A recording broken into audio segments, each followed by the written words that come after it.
इस वीडियो में हम एक ऐसे वृक्ष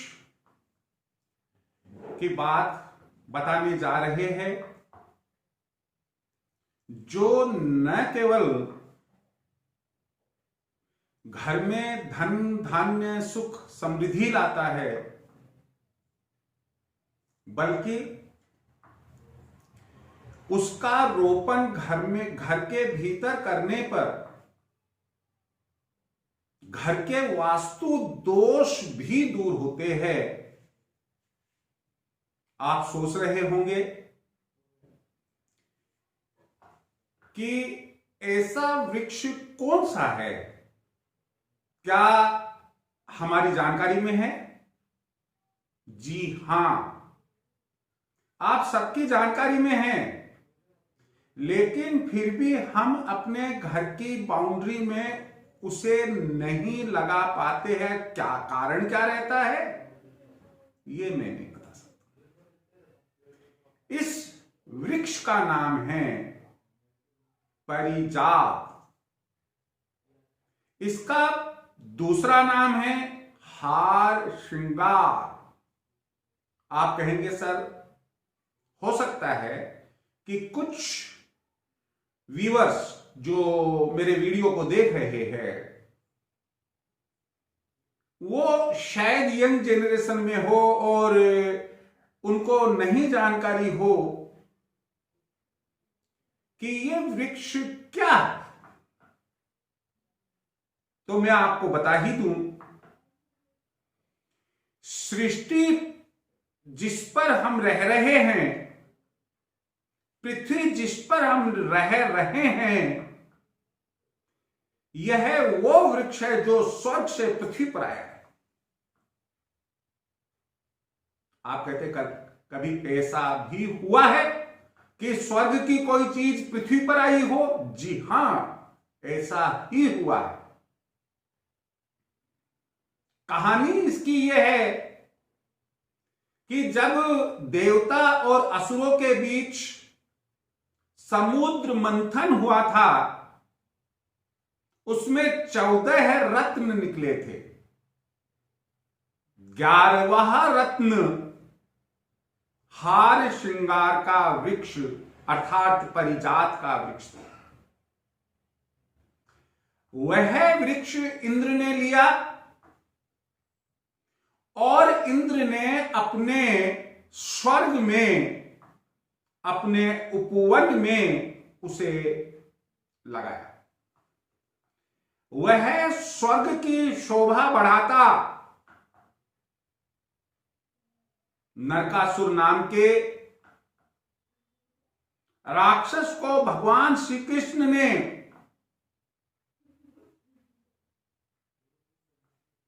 मार डाला। इंद्र के पास स्वर्गलोक में वो गए और वहां इंद्र ने अपनी वाटिका दिखाई। भगवान से कहा, भगवान आप मेरे प्रभु, ये जो परिजात या हार श्रृंगार का वृक्ष है, इसका एक पुष्प मैं आपको देता हूं, आप इसे ले जाइएगा। कृष्ण, आप जैसा जानते हैं, बड़े चालाक भी थे और समझदार भी थे और दुनिया को बहुत कुछ सीख देना चाह रहे थे। उन्होंने वह पुष्प लाकर रुक्मिणी को दे दिया। अब देखो आप, भगवान के घर में क्लेश कैसे हो। नारद मुनि पधार गए। ये नारद मुनि सीधे सत्यभामा के पास में गए, जो श्री कृष्ण की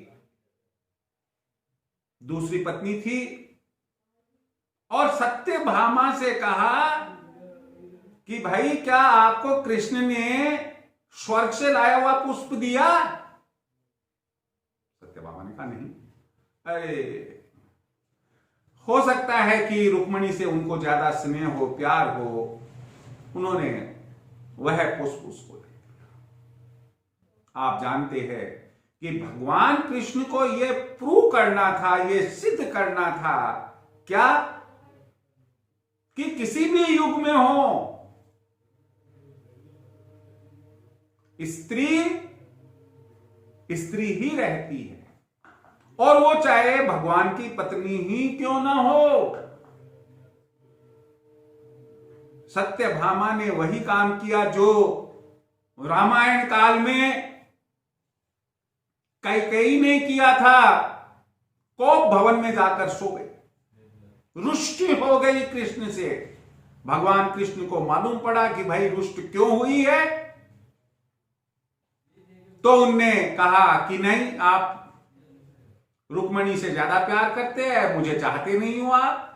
अरे भाई ठीक है, ऐसा तो मैंने कभी ऐसा सोचा भी नहीं। भगवान कृष्ण ने कहा कि नहीं, आपने स्वर्ग से पुष्प लाए आप और रुक्मिणी को आपने दे दिया, मुझे तो इसकी जानकारी भी नहीं रही। भाई ठीक है, कोई बात नहीं है, आप क्या चाहती है? यह आपका जो रूठा हुआ चरित्र है यह अच्छा नहीं लगता है, आप हंसते हुए खिलखिलाते हुए अच्छे लगते हैं, आपको भी ला देंगे पुष्प। क्योंकि नहीं, मैं पुष्प नहीं लूंगी, मुझे तो वो पूरा का पूरा वृक्ष चाहिए। भगवान ने कहा कि ऐसे कैसे हो सकता है, वो इंद्रलोक में इंद्रलोक की शोभा बढ़ा रहा है, मैं किस मुंह से जाकर कहूं?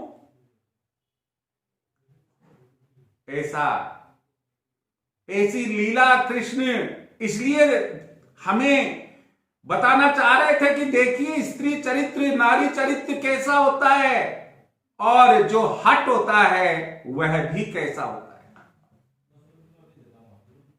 तो ठीक है, तो मैं भी नहीं बोलती आपसे। अब साहब मजबूर होकर कृष्ण इंद्रलोक गए, इंद्र से वो वृक्ष लाए और सत्यभामा को दिया। तो इसलिए ये वृक्ष जो समुद्र मंथन से 11वें रत्न के रूप में निकला, इंद्र के पास स्वर्गलोक में उसकी वाटिका को की शोभा बढ़ा रहा था, वहां से इस तरह से भगवान श्री कृष्ण के द्वारा इसे स्वर्गलोक से पृथ्वीलोक में लाया गया। एक तो ये तो इसकी पौराणिक कथा है अपनी। अब हुआ यह कि हम क्यों लगाए वो वृक्ष, वो तो सत्यभामा का। शांति रखो, अभी हम इसका कारण भी बताएंगे, लेकिन एक बात सच्ची सच्ची बता दो, आप मेरा वीडियो पूरा देखते हो क्या? नहीं, आप वीडियो पूरा देखिए। अगर आपने लाइक किया है बहुत अच्छी बात है, नहीं किया तो कर दीजिए। सब्सक्राइब कर दिया तो बहुत अच्छी बात है, नहीं किया तो कर दीजिए। बेल आइकन दबाया तो बहुत अच्छी बात है, और नहीं बेल आइकन दबाया तो आपको बेल आइकन भी दबा देना चाहिए। हां, कमेंट बॉक्स के लिए यह जरूर है कि अगर आपकी कोई शंका हो तो लिखना चाहिए। अगर शंका नहीं हो, सब बात समझ में आ रही है, तो उसकी कोई आवश्यकता कदापि नहीं होती है, जैसा आप ठीक समझे। अब हम अपनी बात पर आते हैं। आप भागवत पुराण पढ़ते हैं या सुनते हैं, आपको मालूम है कि मां लक्ष्मी का प्रादुर्भाव भी समुद्र मंथन से ही हुआ था, और उन्हें भगवान विष्णु को सौंपा था, और भगवान विष्णु की अर्धांगिनी है। और चूंकि ये हार श्रृंगार का वृक्ष है, यह भी समुद्र मंथन में से 11वें रत्न के रूप में निकला। तो भाई अगर एक ही कोख से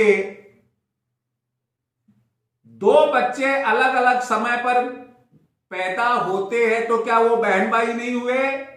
क्या उनका कोई रिश्ता नहीं हुआ? होता है। तो इन दोनों के बीच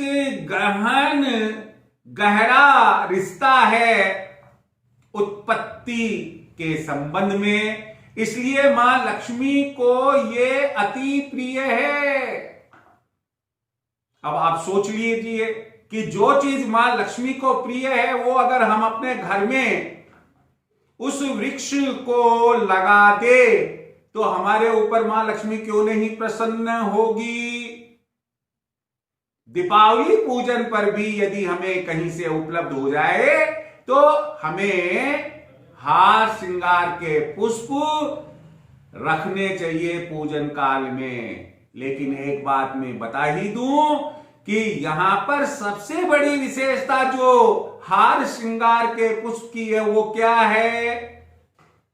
पहली, पूरे साल में केवल एक माह ये खिलते हैं। दूसरी बात है कि ये केवल रात में ही खिलते हैं। सूर्य उदय होते होते ये पृथ्वी से अलग हो जाते हैं, गिरते हैं। अगली बात है कि ये लगते जहां है उससे थोड़ी दूर जाकर गिरते हैं। कारण कि वाटिका सत्यभामा की और पुष्प गिरते थे रुक्मणी के यहां, यह इसके पीछे लॉजिक बताया गया। और एक बात और कि पुष्प की पंखुड़ियां लगभग सफेद जैसी होती है परंतु उनका डंठल जो होता है वो केसर जैसा होता है। आप इन खूबियों को ध्यान रखें। अब हम सुख समृद्धि की बात बताने और जा रहे हैं कि मां लक्ष्मी के लिए यदि आप हार श्रृंगार के पुष्प काम में लेते हैं तो ध्यान रखिए आप हार श्रृंगार के पुष्प तोड़कर पूजा में नहीं रखेंगे, बल्कि जो स्वतः टूटे हुए होते हैं वही पूजा में रखने योग्य होते हैं। ध्यान रखिएगा। अगली बात यह है कि आप खूब हारे थके हैं, जबरदस्त थकान है। विद्वानों का और ग्रंथों में लिखा हुआ है, विद्वानों का कहना है कि केवल पूरी सृष्टि पर यही एक वृक्ष है जिसको थोड़ी सी देर अगर छू लिया जाए, उसके तने को पकड़ लिया जाए, उसके तने के हथेली लगा दी जाए, दोनों हाथों से बांध ले तो उस प्राणी की थकान तुरंत दूर हो जाती है। अब आप देखिए कितना अच्छा है कि थकान दूर करने के लिए हम केवल उस वृक्ष को पकड़ना है, छूना है। अब ये वृक्ष हम लगाए तो कहां लगाए? उत्तम स्थान इसका उत्तर यानी कि नॉर्थ, पूरब यानी कि ईस्ट और ईशान कोण यानी कि नॉर्थ ईस्ट, ये तीन दिशाएं उत्तम मानी गई है। फिर भी एक विधान है, कुछ विद्वानों का मत है कि ये घर के बीच में भी अगर जगह हो तो वहां पर भी हम लगा सकते हैं। यदि हमारे पास में जगह कम है, जैसे कि आजकल अपार्टमेंट्स बन रहे हैं, हम एक अच्छे गमले में इसको लगा सकते हैं, हम जमीन में इसका रोपण कर सकते हैं। अगला उपाय क्या कि जिस घर में हार श्रृंगार का वृक्ष होता है उस घर में यदि वास्तु दोष है तो सारे के सारे वास्तु दोष उस घर के दूर हो जाते हैं। हार श्रृंगार के पुष्पों में बड़ी मधुर सुगंध आती है।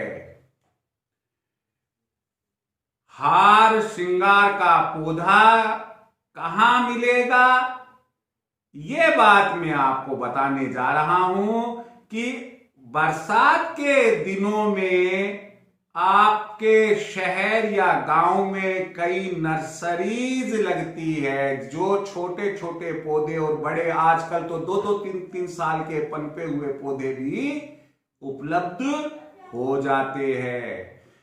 आप नर्सरी से पौधा लेकर अच्छे समय पर लाए और अच्छे समय पर अपने घर पर इसका रोपण करें। मानकर चलिए कि इससे अच्छा पौधा दुनिया में कोई नहीं है। जो पेड़ या पौधा भगवान स्वयं स्वर्ग से भूमि पर उतार कर लेकर आए, भाई उस पेड़ या पौधे की समानता कौन कर सकता है।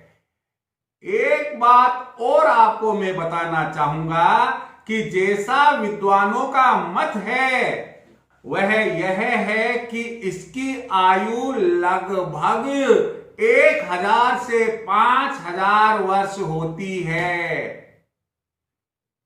अंतिम विचार कि इस पेड़ की, इस पौधे की पत्ती, पुष्प, छाल ये सभी औषधीय गुणों से भरपूर है, लेकिन आप बिना आयुर्वेदिक चिकित्सक की सलाह के उनका प्रयोग ना करें। जय श्री कृष्णा।